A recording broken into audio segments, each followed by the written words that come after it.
যে এ যাবৎকাল ভারতীয় সীমান্তে বিএসএফ যাদেরকে গুলি করে হত্যা করে তারা বাংলাদেশের একেবারে নিরীহ মানুষ।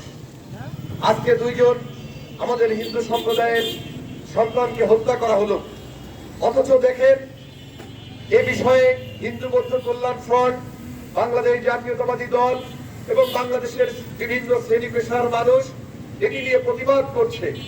অথচ কথিত স্বৈরাচার শেখ হাসিনা 5ই আগস্ট পালিয়ে যাওয়ার পরে আমরা দেখেছি বাংলাদেশের এক শ্রেণীর সনাতন ধর্মাবলম্বীদের মানুষদেরকে ব্যবহার করে বিভিন্ন জায়গায় হিন্দুদের উপরে হামলার কথা বলে বাংলাদেশের রাজপথের মাঠ গরম করার চেষ্টা করা হয়েছে।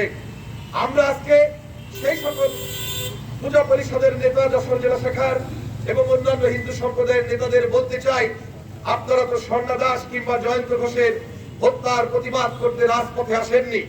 অর্থাৎ বাংলাদেশের এই হিন্দু সম্প্রদায়ের মানুষদেরকে নিয়ে অতীত স্বৈরাচার শেখ হাসিনা এবং আওয়ামী লীগ বরাবরই রাজনীতি করে এসেছে।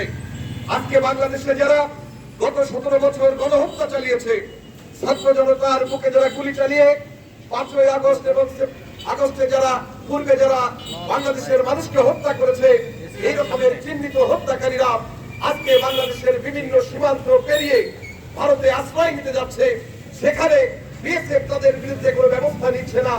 আর বাবা মার চিকিৎসা নিতে যাওয়া দরিদ্র মানুষ যারা ইন্ডিয়ায় যাচ্ছে, তাদেরকে বিভিন্ন সীমান্তে আপনি তাহলে গ্রেফতার করুন। যদি আইন থাকে, অবৈধভাবে যাচ্ছে তাকে আপনারা আইনের আওতায় আনুন, কিন্তু নির্বিচারে গুলি করে হত্যা করা এটা গণহত্যা। আমরা এই হত্যাকাণ্ডের তীব্র নিন্দা প্রতিবাদ জানাই। ভবিষ্যতে ভারতীয় সীমান্তে এই হত্যাযোগ্য বন্ধ না হলে আমরা এদেশের সর্বশ্রেণী পেশার মানুষ রাজপথে আন্দোলন সংগ্রাম করে এর কড়া প্রতিবাদ করব। এই কথা বলে আমি আমার বক্তব্য শেষ